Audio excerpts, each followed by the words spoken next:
Hello everyone.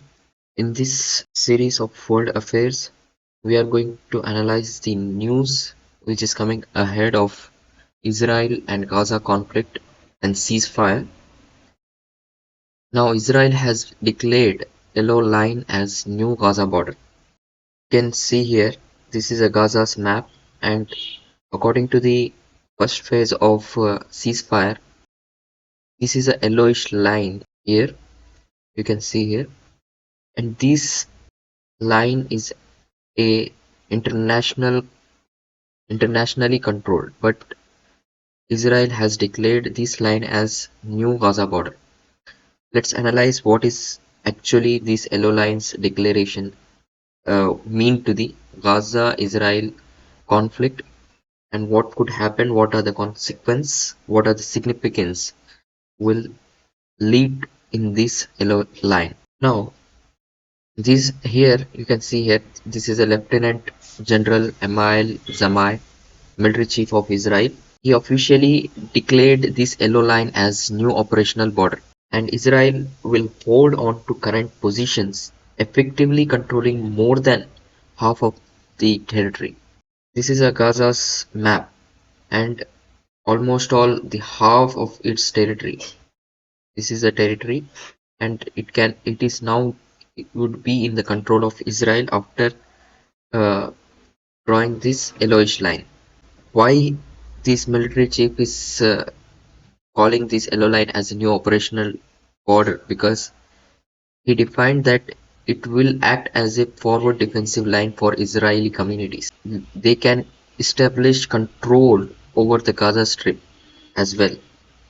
What actually yellow line has been made, because we all know that USA has been broke the ceasefire mediated on October 2025. Donald Trump's presidentialship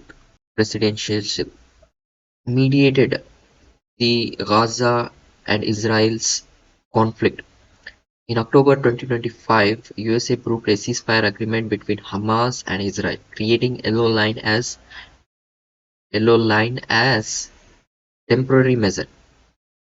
The primary purpose was to facilitate military withdrawal, enable humanitarian aid and food delivery as for the Gaza people, their civilians. This was the phase one. Implementation of 20 in that 20 points of ceasefire plan was mentioned. First, here from the Gaza, the military would come back to the yellow line, and then in the second phase here, and in third phase, it will go from the Gaza Strip. This was the deal. What these yellow line defined to the legal perspectives and as well as IDF's definition. The yellow lines hold no recognition under international law. Internationally, it doesn't has any declaration. It is widely viewed as international as a de facto occupation line rather than legitimate border. And IDF is stating that, according to IDF, these lines serve as two key military functions: a forward defensive line for their Israeli settlements, a line of operational activity, allowing freedom of action for Israel's security forces. Now, the ground reality of Gaza in this conflict after the ceasefire is that military control could be possible by Israel. The Israeli military has effectively taken physical control of the yellow line.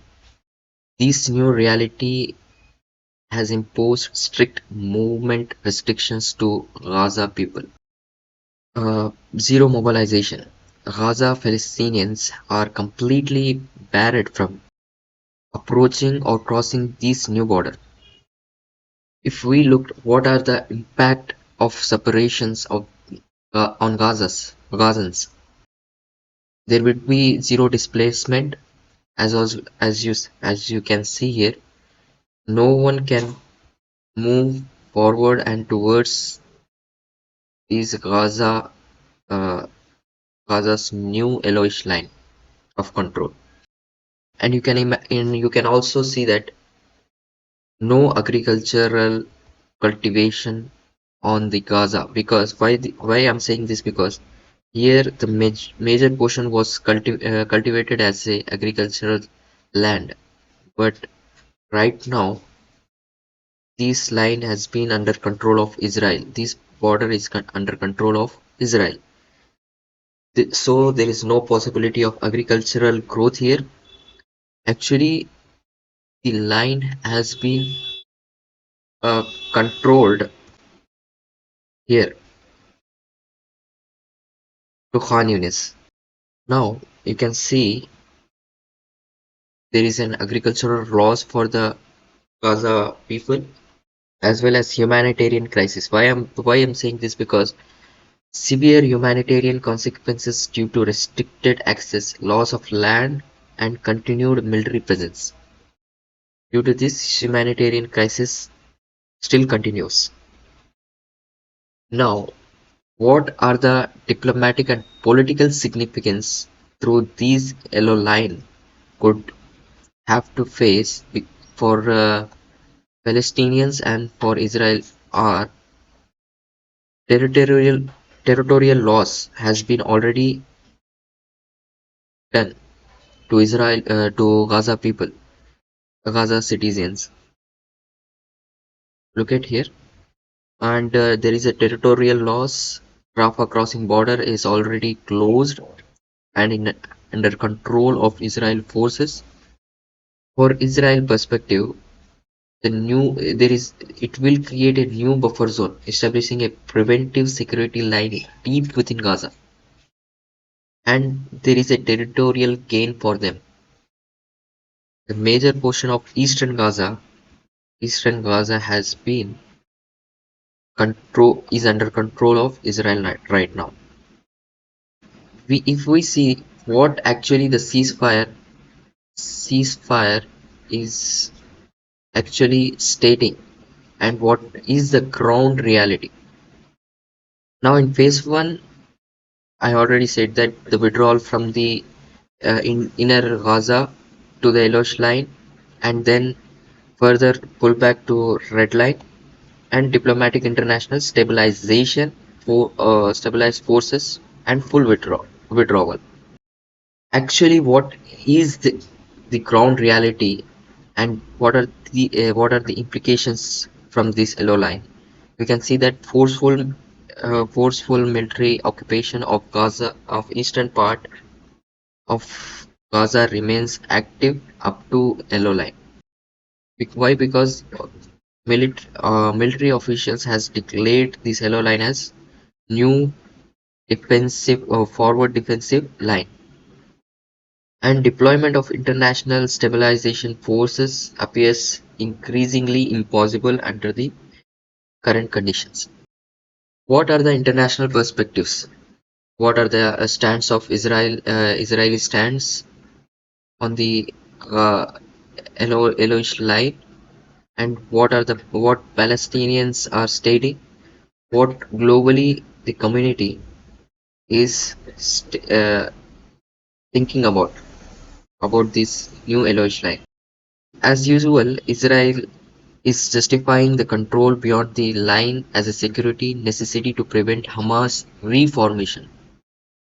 Now, Israel has been very strictly operating,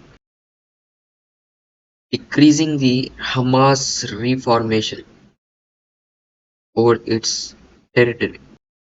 And it is also good, but Gaza and Palestinians condemns this move as land occupation as usual, because the Palestinians are already under occupation and they are thinking that Israeli forces are acquiring their land and occupying their land.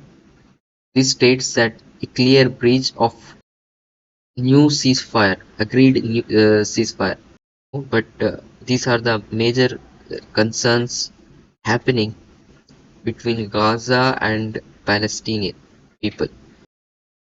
Now, what the global community is actually looking to this new conflict arising between Gaza and Israel, the international views are on only stick to the ceasefire agreement. Views are on temporary agreements as undermined. Focus remains on humanitarian aid and human right protection. Internationally, the global community is focusing on only on the humanitarian and human rights protection only. They don't want any further more border issues. So they are in the silent mode right now. You have a very good question, and here what is actually the currency of Palestinian state? Officially, there is no independent Palestinian currency like dirham and dinar. There is no actual currency for the Palestinian people. Israeli new shekel is a primary currency used, and the Jordanian dinar and US dollar as well. So, why I'm asking this question and why I'm producing the answer as well to you, because for the Palestinian people, every Muslim is focusing and taken as a belief that the Palestinian is their state or their people, but they will do nothing for them, especially the Middle East. There is no official currency for Palestine. Imagine what hardship they are going. I'm not in the support of Israel or Palestine, but neutrally I'm analyzing what actually is going on. There is there is no currency system, banking system. There is the education system of Palestine is already broken into shattered pieces, and the security is also is about null, and the control of Hamas is a very challenging situation in Gaza there. So hope you analyze these perspectives of world affairs and comment below in the comment section what you are thinking, what should be done, what what could be the next consequences through this yellow line would happen. Please reply in the comment section. Is there any corrections to be made? uh, Pin down in the comment section. Thank you.